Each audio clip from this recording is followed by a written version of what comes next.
알려지는 뉴스TV 닥터 좋은배입니다. 전편에 이어서 오늘은 목주름 2탄, 피부과에서 목주름 없애는 치료법을 준비했습니다. 보편적으로 많이 사용되는 목주름의 대표적인 치료법은 크게 두 가지인데요. 하나는 목주름 레이저를 이용한 방법이고 또 다른 하나는 목주름 필러를 포함한 주사를 이용한 방법입니다. 전편에서 말씀드린 대로 목주름은 크게 노화로 인한 목주름, 선천적인 목 가로주름으로 나뉠 수 있었는데요. 노화로 인해 발생하는 목주름은 세로 목주름과 연한 목 잔주름이기 때문에 피부 탄력을 강화시켜주는 목주름 레이저나 스킨 보톡스 등과 병행하는 것이 효과적입니다. 또한 깊고 선명한 가로 목주름의 경우에는 오랜 기간 동안 존재해왔던 목주름이다 보니 목 피부의 탄력을 높이는 것보다는 목주름 필러로 들어간 부분을 채우는 방법이 사실상 효과적입니다. 목주름 치료에는 크게 두 가지 기전의 레이저를 많이 사용하는데요. 하나는 고강도 집중 초음파와 또 다른 하나는 고주파 레이저입니다. 흔히 하이프라고 알려진 고강도 집중 초음파는 피부 깊숙이 있는 근막층까지 고강도 초음파 에너지를 전달하여 목의 탄력을 관리하는 시술입니다. 흔히 얼굴 피부의 탄력을 잡아주는 데만 효과적이라고 생각하는데요. 하이프 레이저는 목주름에도 적용할 수 있습니다. 현재 국내에 있는 고강도 집중 초음파 장비는 울세라, 슈링크, 그리고 더블로 등이 많이 사용되는데요. 그 중에 제가 추천하는 목주름 레이저는 유일하게 직접 초음파 이미지 영상을 실시간으로 확인할 수 있는 장비인 울세라입니다. 울세라는 하이프라고 칭하는 고강도 집중형 초음파 수술기의 대표 장비인데요. 초음파 에너지가 조직을 응고시켜 얼굴 주름과 목주름을 개선시키고 늘어진 턱선을 리프팅시키는 데 탁월한 효과가 있기 때문에 미용 시술에 조금이라도 관심이 있으신 분들이라면 대부분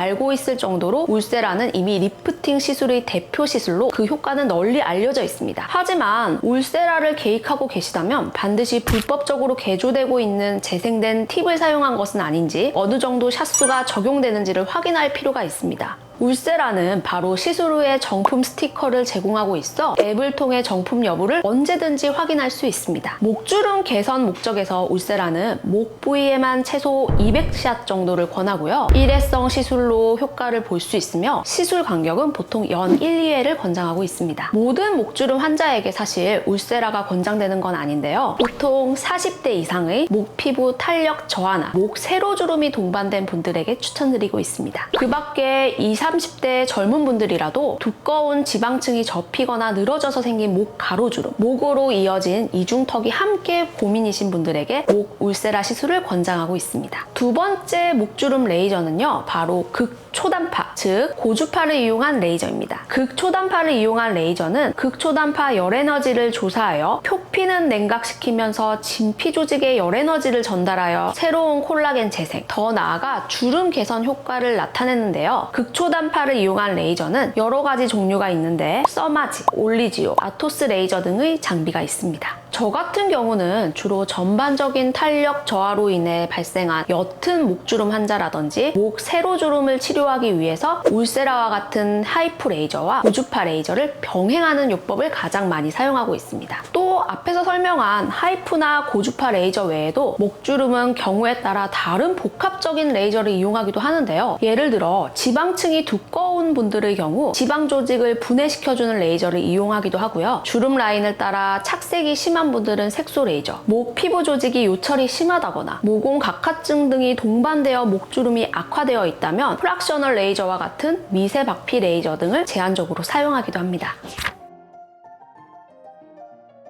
피부 탄력 저하로 인해 발생하는 세로주름과 잔주름의 경우에는 스킨 보톡스가 도움이 될 수 있는데요. 피부 탄력 개선과 함께 넓은 목근을 이완시켜 세로주름을 예방하는 데 효과적이긴 한데 유지 기간이 짧고 이미 악화된 목주름을 치료하는 데는 한계가 있기 때문에 목주름 치료의 메인으로 쓰고 있지 않지만 보조적인 치료로 많이 활용합니다. 또 스킨 보톡스와 함께 탄력 개선을 위해 리쥬란과 같은 스킨 부스터도 보조적인 목주름 치료제로 많이 사용하고 있습니다. 보톡스가 비교적 간편하게 받는 시술이긴 하지만 약물이 자칫 깊은 근육에 스며들어 삼킴 장애와 같은 것을 유발할 수도 있기 때문에 꼭 경험이 풍부한 의료진에게 시술받는 것을 권해드립니다.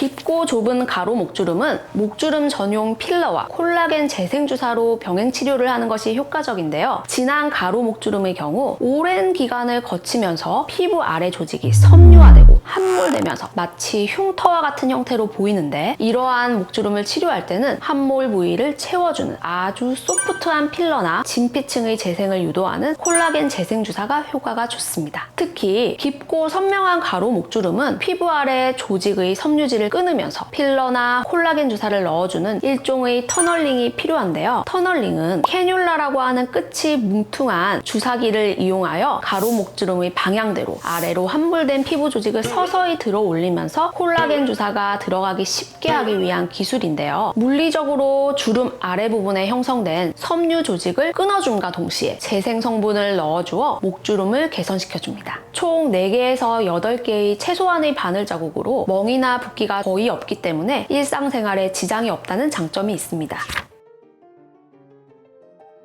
목주름 필러는 국산과 수입산 여러 종류를 사용하기도 하지만 주로 제가 목주름 치료로 선호하는 필러는 바로 벨로테로라고 하는 필러입니다. 특히 목은 상대적으로 피부가 얇아 자칫 필러 시술 후 표면이 지렁이처럼 울퉁불퉁 튀어나온다던가 필러가 투명하게 비쳐 보이는 틴들 현상이 발생할 수도 있어 한동안은 목주름 치료에 필러를 사용하는 것을 꺼려왔지만, 벨로테로 필러 중에서도 가장 부드러운 라인으로 나온 벨로테로 소프트는 피부 밀착력이 탁월하여 결절 형성이라던가 틴들 현상과 같은 부작용이 없기 때문에 목주름 개선을 위해 가장 많이 이용하고 있습니다. 목주름 치료에 이용되는 레이저 장비는 특별히 부작용도 없고 붓기 등의 다운타임도 거의 없습니다. 단 울세라와 같은 하이프 장비의 경우 시술 받을 때 통증이 좀 있는 편이기 때문에 부분 마취를 충분히 하고 진행하는 것이 좋습니다. 목주름 치료를 위한 콜라겐 재생 주사라던가 필러의 경우에는 아무래도 주사기 때문에 멍과 바늘 자국 같은 불편감이 있을 수 있는데요. 또 체질에 따라 개인차도 큰 편입니다. 하지만 콜라겐 재생 주사의 경우에는 앞서 말씀드렸듯이 바늘이 아닌 캐뉼라로 시술을 하기 때문에 멍과 바늘 자국이 거의 없다는 장점이 있어 크게 다운타임을 고려하지 않아도 된다고 안내하고 있습니다. 단 필러 시술의 경우엔 바늘로 미세하게 시술을 하기 때문에 여러 개의 바늘 자국이 남을 수 있어서 일주일 정도의 다운타임이 있다고 설명드리고 있습니다. 무엇보다 목은 피부도 얇고 큰 혈관도 많이 분포하기 있기 때문에 자칫 멍이 심하게 들 수도 있는데요. 따라서 가급적 목 시술 경험이 풍부한 병원에서 시술받는 것을 추천합니다. 제 개인적인 견해로는 목주름 치료에 있어서 가장 중요한 것은 본인의 목주름이 어떠한 타입인지를 정확하게 진단하는 것이라고 생각합니다. 그리고 그 목주름 타입에 따라서 최적의 치료법을 선택하고 필요하다면 복합적인 방식으로 치료하는 것이 매우 바람직하다고 볼 수 있습니다. 오늘 영상이 도움이 되셨다면 구독과 좋아요 부탁드릴게요. 감사합니다.